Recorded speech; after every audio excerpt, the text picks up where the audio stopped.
Black boy saves millionaire's pregnant wife. What he asked in return makes the millionaire cry. Liam was 20 years old, but he hadn't felt young for a long time. His life was made of grueling shifts in a warehouse and nights spent sorting out bills that never added up. He lived with his mother, Lucia, in a rundown apartment on the outskirts of a big city, where every wall seemed to tell stories of sacrifices and broken dreams.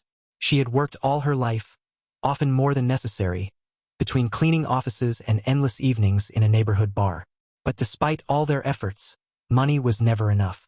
Liam had never been able to attend university. After high school, he had immediately started working to help at home. Every day he woke up at dawn and put on worn boots to load and unload goods, often until evening. His body was young, but it carried the weight of an adult life. He had set aside his dreams, perhaps graphics, perhaps music, perhaps something that really had to do with what he loved, to give priority to bills, rent, medicine for his mother, and food on the table. That November morning, returning home after a particularly hard night shift, he found yet another eviction notice on the door. There were no extensions. 7 days. Then out. He tore down the sheet angrily and stuffed it in his jacket pocket. He didn't want his mother to see it before going to work. Maybe he would find a solution, maybe not. But he would spare her at least one day of worry. To clear his head, Liam walked toward the city center. He just wanted to walk. Maybe grab a coffee standing up. Maybe feel for a moment part of a normal world. He was tired, with heavy eyelids, when he saw her. A pregnant woman, alone, leaning against a lamppost. She had a pale face, labored breathing. She held her side with one hand, the other searching for something to hold on to. "Are you okay?" Liam asked, worried. Approaching. She tried to answer but staggered. Liam caught her by the arm just in time and helped her sit on a bench. "Breathe slowly. Do you want me to call someone?" The woman nodded weakly. Liam immediately called for help, staying beside her, trying to calm her down. He got her water from a nearby fountain and dabbed her forehead with a paper napkin. They stayed there together for more than 10 minutes, until the ambulance arrived. The paramedics immediately took care of the woman. One of them turned to Liam. "Are you the husband?" "No, I was passing by. I saw she was unwell." The woman, before being loaded onto the stretcher, took his hand. "Thank you," she whispered. Then she disappeared into the back of the ambulance. Liam got up, picked up his backpack, and left without expecting anything. He didn't even know who she was. For him, it had just been a human gesture. The next day, as he was leaving work passing by the parking lot, a dark car stopped a few steps away. A distinguished man got out, in his 50s, well-dressed, with a determined but not arrogant look. "You're Liam, right?" he asked. "You helped my wife yesterday." Liam took a step back, surprised. "Yes. She wasn't well. I just called an ambulance. She said you saved her life." "I'm Alberto Ferraro." That name, Liam had heard it. One of the richest and most respected entrepreneurs in the city. Owner of a hotel chain, foundations, companies. "Thank you," Ferraro said, with a direct and sincere look. "My wife and our son are fine. And all this thanks to you." "Really, it was nothing," Liam replied, embarrassed. "What do you do for a living?" the man asked. "I work in a warehouse. Night shifts. My mother works too. We do what we can." Ferraro remained silent for a moment, then added, "Is there something I can do to thank you?" "Anything." Liam hesitated. Then, with a calm voice, he said, "Maybe, if you could offer my mother a job, secure one. I'm not asking for anything else." Ferraro nodded slowly, struck. "Write down her name for me, and consider it done." 2 days after that meeting, Lucia received a phone call that left her speechless. It was the secretary from one of the administrative offices of the Ferraro Group. They proposed an immediate interview for a position as assistant to internal services in one of the high-end hotels managed by the chain. Lucia initially thought it was a joke. No one had ever offered her such an opportunity. But when Liam came home that evening, with muddy shoes and an aching back, she showed him the business card the woman had left her. He nodded. "I told you he was a serious person." Lucia went to the interview in the same modest suit she had used for years, worn but polished shoes, trembling hands. But on the other side of the table, she didn't find the arrogance she expected. The HR manager was kind, explained that the position was stable, regular, with a fixed salary and benefits. A humane shift, paid vacation. "Mr. Ferraro personally recommended this interview," she added with a smile. "He spoke very highly of your son."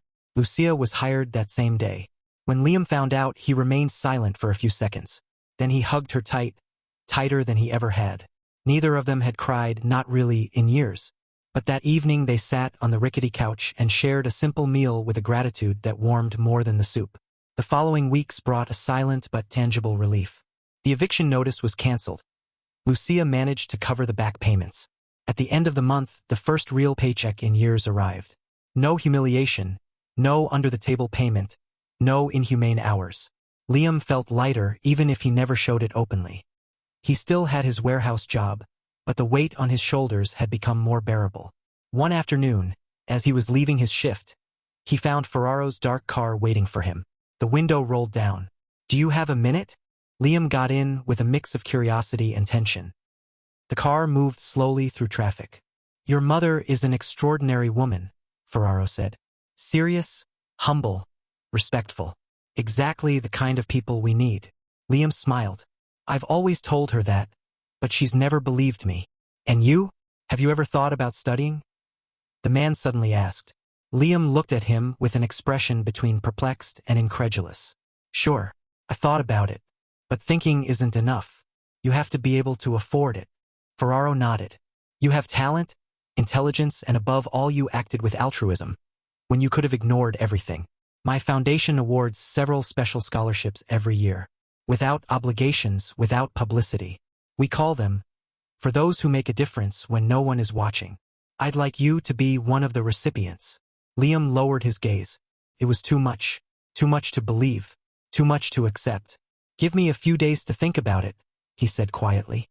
"You have all the time you want," Ferraro replied, handing him a sealed folder.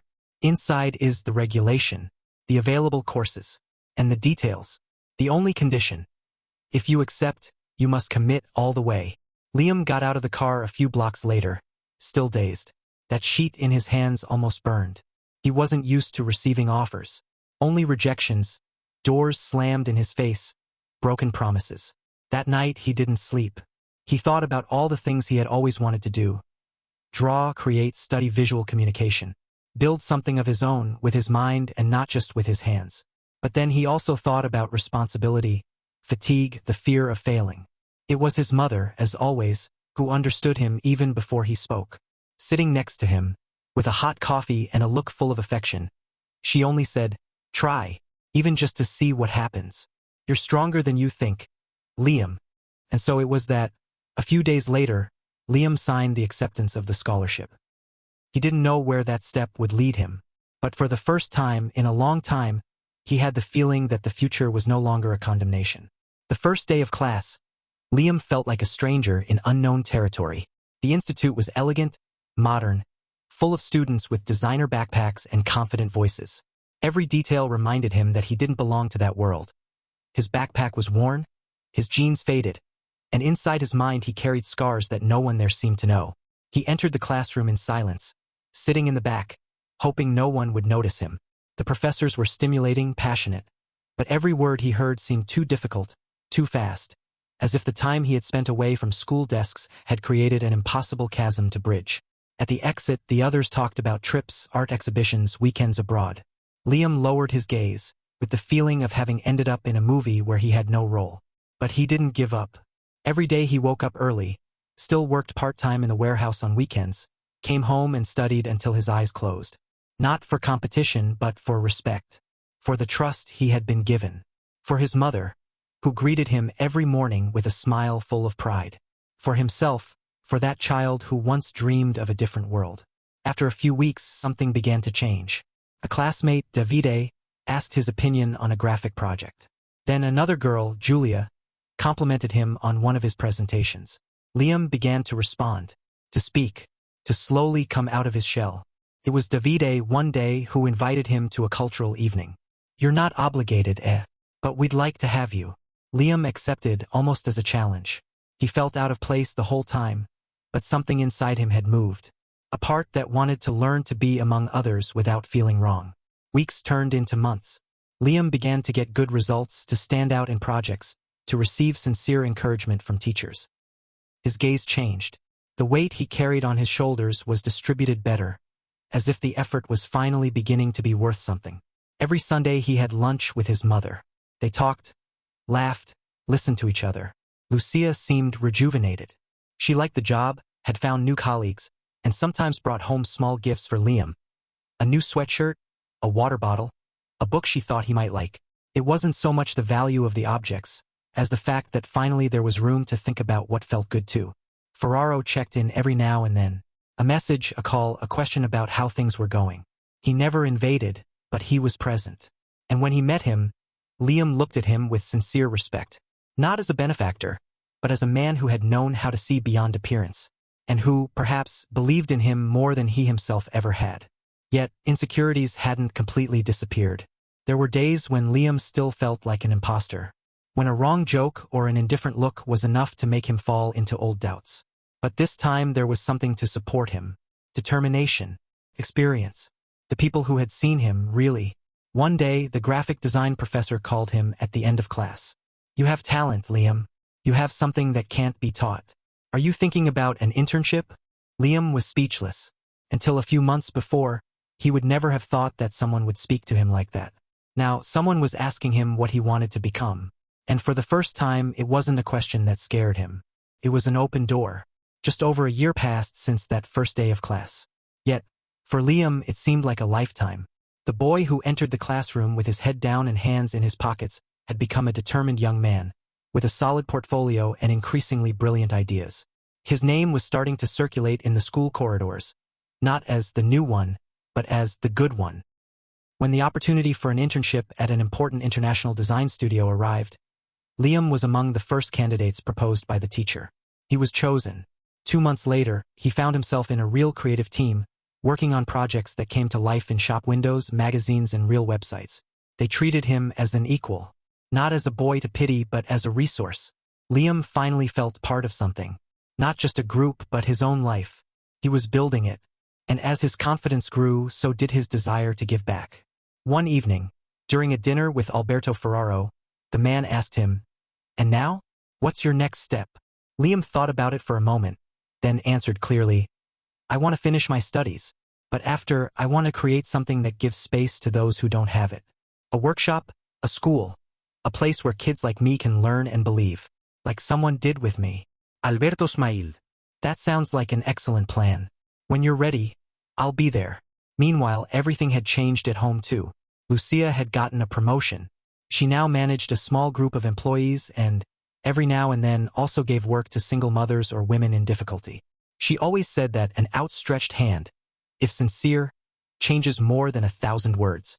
The day of the end-of-year ceremony arrived. The school organized an event open to students, families, and companies. Liam was called on stage to receive a special recognition. Best Project of the Year and Spirit of Resilience. As he climbed up, his heart beat hard. But not from fear, from emotion, because every step was a piece of his story.